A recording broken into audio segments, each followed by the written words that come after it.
Hey Eurovision fans, this is Tom Country from Shanghai back for another Eurovision reaction video. Tonight we'll be reacting to the entry for San Marino, that's Achille Lauro singing Stripper. And listen, react to the live national final performance and tell you I think this could do in Turin. So, let's kiki.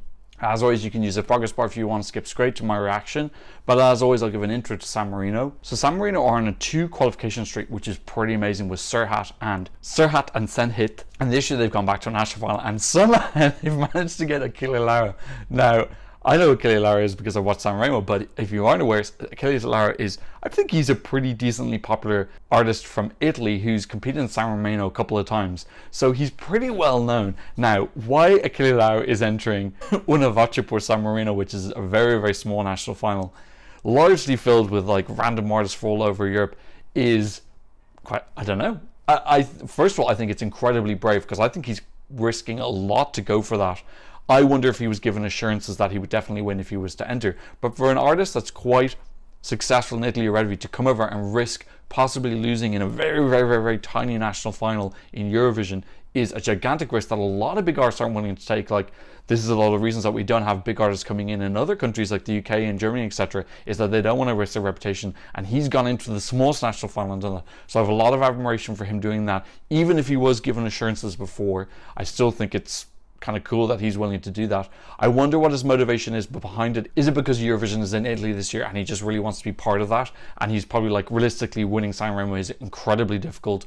He might have heard Brividi as well before and thought, okay, I'm not going to have a chance against this. I'll put my second best song up for there and put my best in for this. I don't know. I don't know if this was his long-term plan or if he just came up with it on the spot, or who knows what goes on behind the scenes. I would imagine that it's just that he doesn't want to miss Eurovision in Italy, and that's the reason he's gone for it. In any case, we've got him. He's got a new song called Stripper. In terms of San Marino in the competition, they're on a 2 qualification streak. They're actually not bottom of the qualification rankings. They're ahead of Latvia, North Macedonia, and Montenegro. So they're 4th last in the qualification rankings, which is not pretty impressive considering how small they are. And obviously, because they've had 2 qualifications in a row, they're slowly moving up the rankings. They're 27.3%. So, like, me personally, I love San Marino, the idea of them being like a wild country. I've said this multiple times in years before that I would love if we could take like the best songs from the national finals that didn't qualify and put them in through San Marino, and said it would be easy kind of in terms of finance because they wouldn't have to find the song. They could just pick the best song from somewhere else. I think there's plenty of people who feel willing to represent through them. I think obviously Achille Lauro is from Italy and San Marino is within Italy, so for him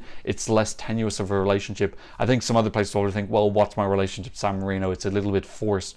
But I would love if San Marino could turn into this wild card country that people could, like, I suppose, abuse to get their entry into Eurovision. At the end of the day, if it means we get a really great song entering in through them, who cares? Like, let's have more great songs in Eurovision, and let's have like a unofficial second chance, proper second chance round where songs that don't qualify can come in through them. So I would love them to develop that way. Really, San Marino, they've got an uphill struggle. Their population is 40,000-50,000, something quite small. I don't know where they're getting all this money from.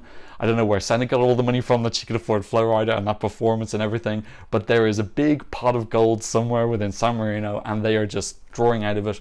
And I think that they do really, really well considering the resources that they have compared to other countries who are much, much bigger, who have more visible access to finances and don't do as well. So I'm a big, big fan of them. I think they're the quintessential underdogs.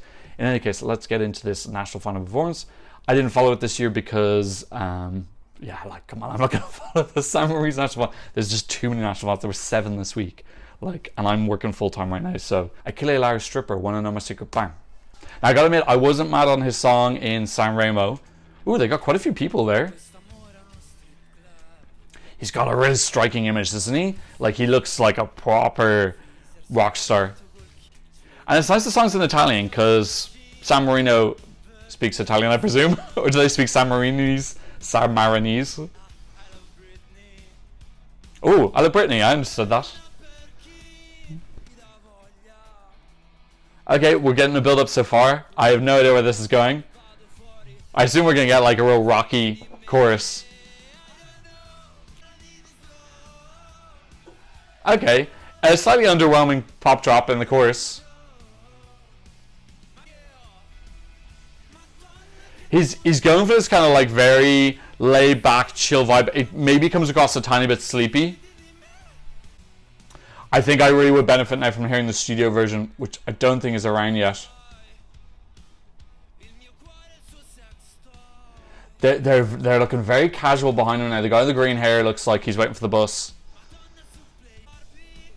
Oh, there's Senate just changing. Oh, is this... Have they already won? Oh, is this after he's already won? Okay, sorry if I'm watching the performance when he's already won, but this is all that was available right now. Okay, it's got a kind of anthemic quality. Oh, you can see a nipple. You see anthemic quality in the chorus. He's definitely have to bring more energy now in the actual Eurovision final.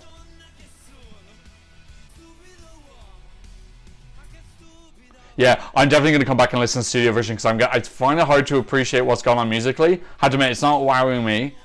I think he's got something to work with, definitely. It's also kind of hard to get into like atmosphere when you can see loads of people filming on their phones. So I'm not exactly like teleported into rock heaven because the mood is kind of broken by, obviously it's a San Marinese broadcaster. Yeah, I can hear potential in the chorus now. It's just that all that needs is love. It just needs to be like louder, more like an anthemic kind of Queen style chorus. Yeah, I think that was his final performance because now Senate's giving me the San Marino's flag, which would be kind of a bit too much favoritism if he hadn't won it yet. Okay, so I reacted to his winner's performance. I didn't know that was that. This is literally all that's up on YouTube right now.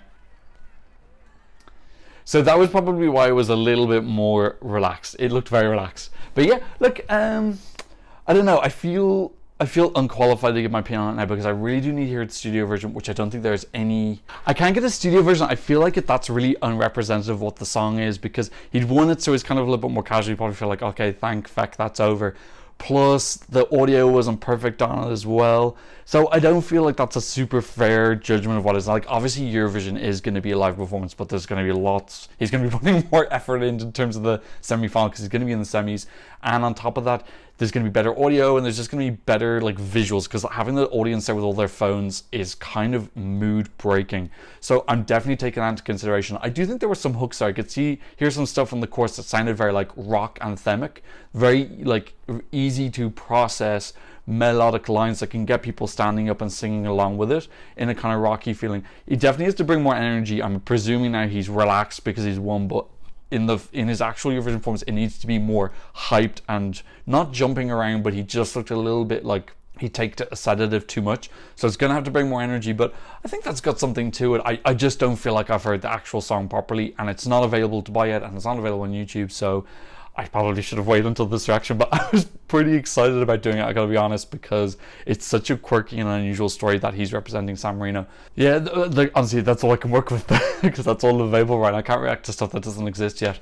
Anyway, how do I think this is going to do? I have no fucking idea because I don't know what I listened to yet. It's in the first half of the second semi-final. Look, this will be a really interesting experiment because people talk about Italy and Sweden kind of getting extra votes because of who they are, extra jury votes, extra jury weight, and Italy gets an extra televote, etc. This will be a really interesting experiment because he won't have any of that based on the country. Italy isn't in the second semi-final, they're in the first semi-final, so he's going to get no help from there. Obviously, I think he would do pretty well with the Italian televote based on people will know him, but that's only going to be relevant if he makes the final. In terms of the semi-final, he's sitting in the first half of the second semi-final. Right now, it's a rock song. We're going to have Circus Mircus, who might be a little bit rocky as well. Who else have we got that's rocky? Not really anyone else. So if this ends up being the only rock song, it's going to stand out because of that.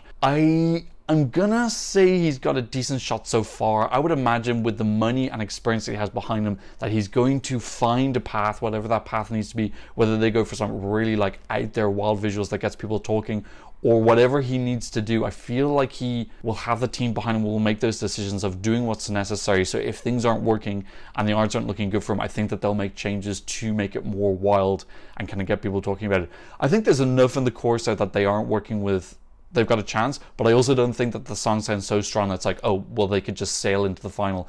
But it's interesting. The main thing is it's going to be interesting to see under the San Marino flag, will an Italian artist who a lot of people say will get help because of being from Italy, how is he going to do? That's going to be a really interesting mini experiment for this year's Eurovision. At this point in time, if you forced me to say anything, I would say this would be a borderline qualifier, but I need more information. I need to hear the official versions. I should have been more patient, but I just wanted to listen to it and I didn't realize it was going to be the snoozy after performance. Okay, in any case, that's what I think about San Marino's song for Eurovision 2021-22. That's what I think about San Marino's song for Eurovision 2022. Please leave a comment in the comment section down below, tell me what you think.